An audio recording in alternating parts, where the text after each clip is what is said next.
humbling to stand here, and I have to tell you, you're the most intimidating crowd I've spoken to because you're my daughter's age, and I'm not funny to her. So I'm going to hopefully make this not painful to you, but I do remember being here on campus. I met my husband here. We actually met in front of the Student Center in September at a devotional, and here we are 26 years later. And we had many typical York dates, which means we went to the park. I spent many days in the chem lab because my husband took organic chemistry and inorganic chemistry. And I typed, yes, as meaning a typewriter, which y'all don't know what that is, but many syllable words that I'd say, you need to spell that out. So it's really an honor to be here. And I do have 2 children. My daughter is 18 and a senior. My son is 14. My son, several years ago, he was like 6 or 7. And I was speaking the first time in front of a really big crowd. And I was really nervous. And he said, well, Mom, I'll say a prayer. And I said, oh, thanks, buddy. I appreciate it. He goes, not for you, for them. I'm like, really? Thanks. And his very next breath, he says, how long do they have to listen to you? So I will try and make this as painless as possible in the words of my 6-year-old son, that you don't have to listen to me too long. But my daughter is a senior, and so she's filling out her Common App. And one of the essay prompts from one of the colleges that she's looking at was, how have you made an impact? And I am the kind of out front leader person, but she is that quiet right arm person that just gets things done. And she said, Mom, I'm not like you. You're that person. I just am behind the scenes and I do things. And I said, Sarah, you still have an impact. And so today what I would just want to share with you in 3 quick points is how to become an impact player. And the first point is, to become an impact player, you know it's a game of inches, not yards. And you'll find I'm a big sports fan. And in the football world, you know that's very true, because we tend to look at the running back Abdullah that breaks out, and he gets a 60-yard run or a 30-yard run, and he goes in and he scores for a touchdown, and we think that's an impact player. That's the name we all know is Abdullah, right? But just as important as the lineman that helps him get the inches, that helps him get the first down, that helps the game keep going. Everybody has an impact. Those linemen are just as important as Abdullah, even though you don't know their names like you do Abdullah. Every person counts, and everything you do matters. All the little things you do matter. You make an impact just by showing up and doing your job. You guys are going to graduate, and you're going to go get jobs. And what's funny is you will get the job, and there may be somebody that's even in a similar position as you are, and you all have equal skills. And you're going to go, okay, we're similar. But sometime there's going to be a promotion that comes up, and I'm going to tell you what your employer is going to look for. It's going to be, yeah, do you do your skills well, but a lot of people do their skills well. What's going to separate you from somebody else is how well you do the little things. Do you show up early? Do you hold the doors? Do you say, how can I help you? How can I serve? Do you do things when nobody can see you doing them? I have a leader in my organization. Her name's Beth. She lives in Wisconsin. And she's an amazing lady. And several months ago, we had a big event where I had 250 leaders come in from all over the U.S. and Canada. It's a 4 or 5 day event. And after it was over, I called her and I said, Beth, I want to talk to you. And she goes, oh no, am I in trouble? I said, no, you're not in trouble. I wanted to tell you that for all the things you do that seem to go unnoticed, I wanted you to know that I noticed. And she said, what do you mean? And I said, you were the last to eat lunch every day because you made sure everyone else got served. We had to go on buses to different places, and somebody had a hurt knee. And it was not somebody that she was responsible for. They weren't even in her organization. They worked for somebody else in my organization. And she noticed it was hard for her to get off the bus. So every time Beth got off the bus, she'd stand there and help this woman off the bus. Every stop we made, she'd wait to get on the bus to help her on. She didn't do it because somebody told her. She saw this woman needs help, and I'm going to help her. That is what an impact player does. They do things when nobody else is looking, and for no other reason than somebody else needs it done. I love the verse in Colossians 3 says, whatever you do, do it with all your heart as to God for men instead of for men. You guys, when you are working and when you are in school and when you're finishing out the semester with your tests, maybe you set out goals that you were going to have straight A's.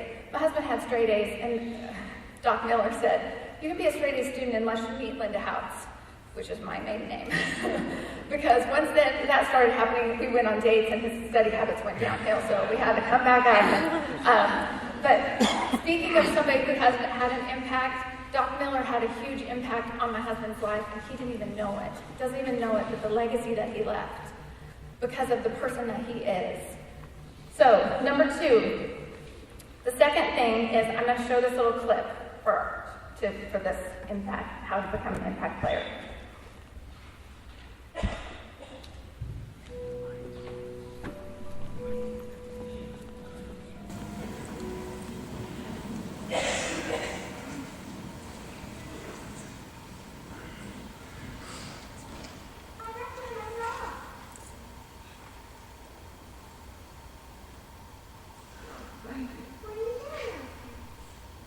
Remember when we said I liked Lucy? Well, it turns out you're right. Really? Yes, but well, she's moving away. I never wanted to see her again.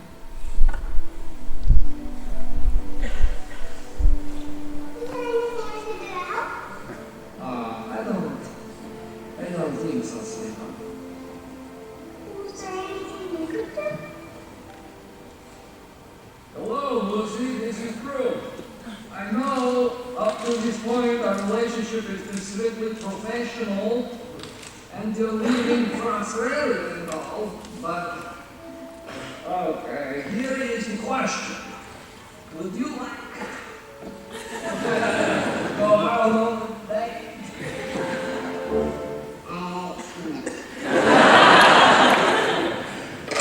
We'll go for real this time.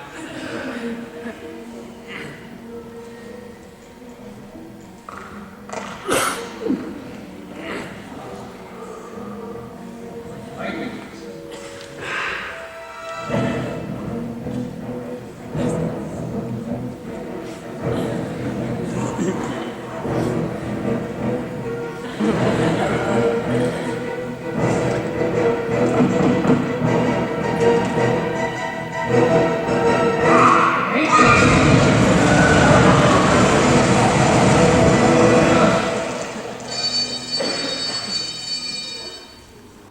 We've all felt like this sometimes, that it was huge, whatever it was we had to do. Impact players feel the fear, and they do it anyway. They know that it's worth the risk. So many times we're so worried about what other people are going to think. We go through lives going, well, if I do this, what are they going to think? What are they going to think? I read an article not long ago about funerals. And what it said really shocked me. It said that at the average funeral, only 10 people cry. And I thought, are you kidding me? This is like the accumulation of your life, all these things you've done, all these things you've worked for, all these things you've worried about, and only 10 people shed a tear? Are you kidding me? And then it got worse. I read the next paragraph, and the next paragraph said, and the number one deciding factor whether people will go from the funeral to the burial site is, ready to get this, drum roll, the weather. I thought, are you serious? Kidding me? Really? This is like the memorialization of my life, and the number one factor, whether anyone will see me laid to rest or not, is the weather. And my next thought was, this is so freeing. Because why am I even concerned? Because people don't care. People don't care what I think. These people that love me and I've had the most impact on, only 10 people shed a tear, and of those people that even show up, whether or not they drive out to see me laid to rest is the weather. And I have to tell you guys, it was so freeing. And the funniest thing is, the next month, I was out in traffic and I saw a funeral procession, and it lasted less than a minute. And I thought, it's so true. And then it got me thinking, you know what? Who has long funeral processions? Who do nations mourn? Or who do many people cry for? And you know what? It's people that took a big risk, like President Lincoln, Mother Teresa, Gandhi, Martin Luther King Jr. And I realized that gigantic funerals are held in great crowds, sometimes entire nations, mourn for those who spent their lives and entire lives not worrying about what other people thought. You know, in Proverbs it says, the soul of the sluggard craves and gets nothing, but the soul of the diligent is richly blessed. A lot of people want something, but not many people, the minute it gets hard or it gets scary, they go, oh, I didn't need it that bad. I didn't want it that bad. When I started my business many years ago, it was very scary. I took a step out on faith. And here we are many years later, and being able to touch so many people's lives. You guys, a lot of people want, but the minute it gets hard, they won't do the hard part. And the third thing is this. Impact players know that making a difference for one can make all the difference. They focus on serving other people. If you want to make an impact, serve others. Service to many leads to greatness. You want to be great, serve many. One of my favorite quotes says, true leaders serve people. And in so doing, they may not always be popular, they may not always impress, but because true leaders are motivated with a desire of loving concern instead of a desire for personal glory, they are willing to pay the price.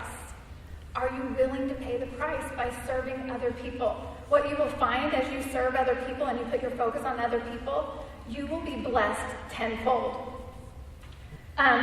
Decide today who you're going to be. You guys, you are in, I call my York experience living at church camp for 9 months.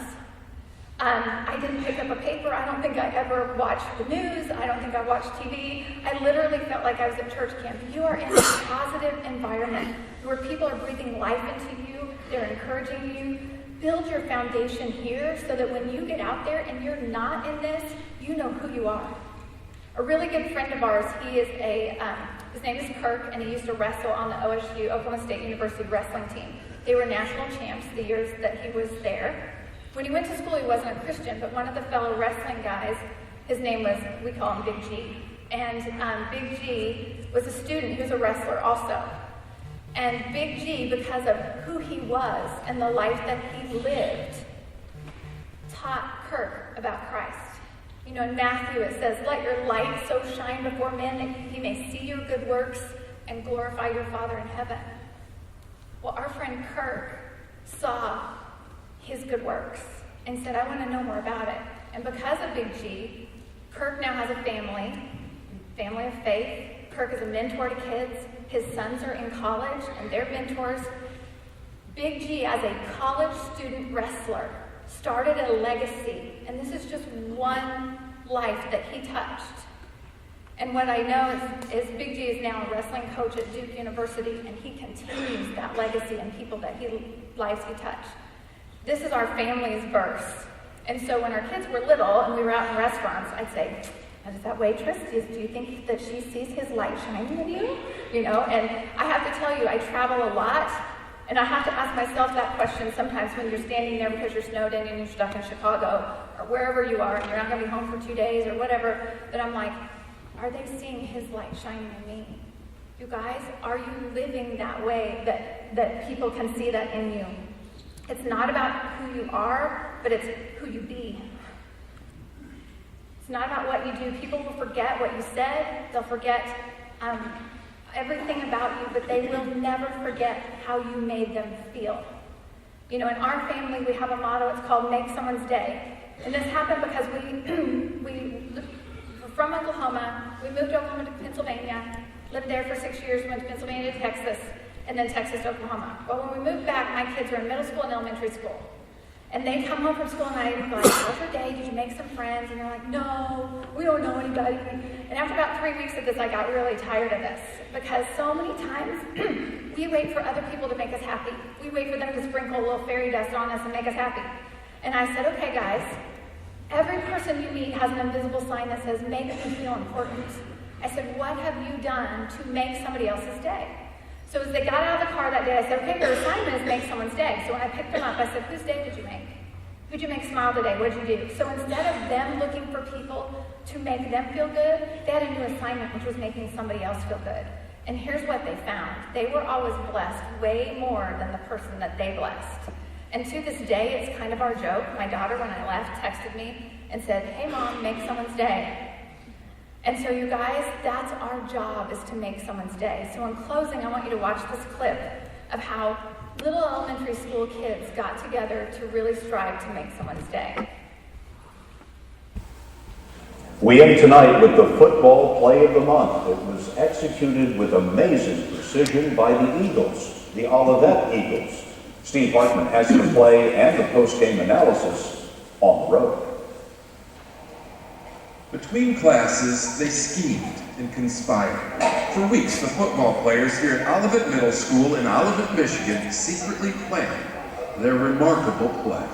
Did anybody go, this is a crazy idea? No, everyone was in on it. Like the coaches didn't know anything about it. I feel like going behind his back. I've just never heard of a team coming up with a plan to not score. It's just like to make someone's day, make someone's week, just make them happy. The play, which was 2 plays actually, happened at a home game earlier this month. The first part of their plan was to try to get as close to the goal line as possible without scoring, even if it meant taking a dive on the 1-yard line, which it did. The crowd was not happy. Quarterback Parker Smith. But us kids, hey, we got this. This is our time. This is Keith's time. Keith Orr is the little kid in the brown jacket. He's learning disabled, struggles with boundaries, but in the sweetest possible way. Because of his special nature, it's no surprise that Keith embraces his fellow football players. What is surprising is how they have embraced him. We thought it'd be cool to do something for him. Because we really wanted to prove that he was part of our team and he meant a lot to us. Nothing can really explain getting a touchdown when you've never had one before. Which brings us to part 2 of their play. If you didn't see Keith, it's because they were so protective of him. But he was in the middle of that rush. And when you crossed the goal line, what was that like? Awesome. It was like, did he just score a touchdown? Get your camera out. I'm like, oh, dude, I can't. Keith's parents, Carrie and Jim, almost missed the moment, but they got the significance. Somebody's always going to have his back from now until the day he graduates. She's right. When the football team decides you're cool, pretty much everyone follows suit. Today, Keith is a new kid, although by no means was he the only one who was profoundly changed. What was it like for you? It was like once I saw him going, I was smiling about here. Wide receiver Justice Miller. Like nothing could wipe that smile off my face. Why did it affect you so much?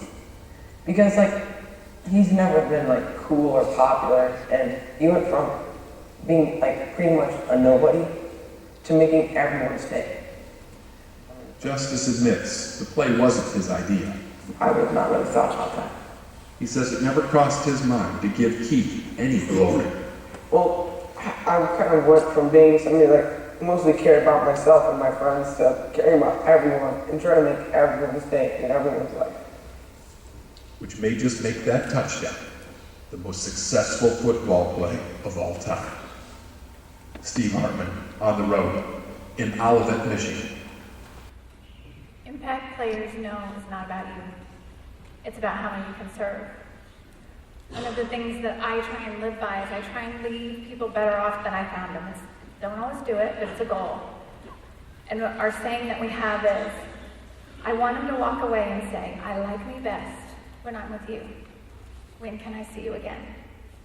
You all are difference makers. You are game changers. I can truly say to you, I like me best when I'm with you. I can't wait to see you again. And I can't wait to see the impact you're going to make. Thank you so much.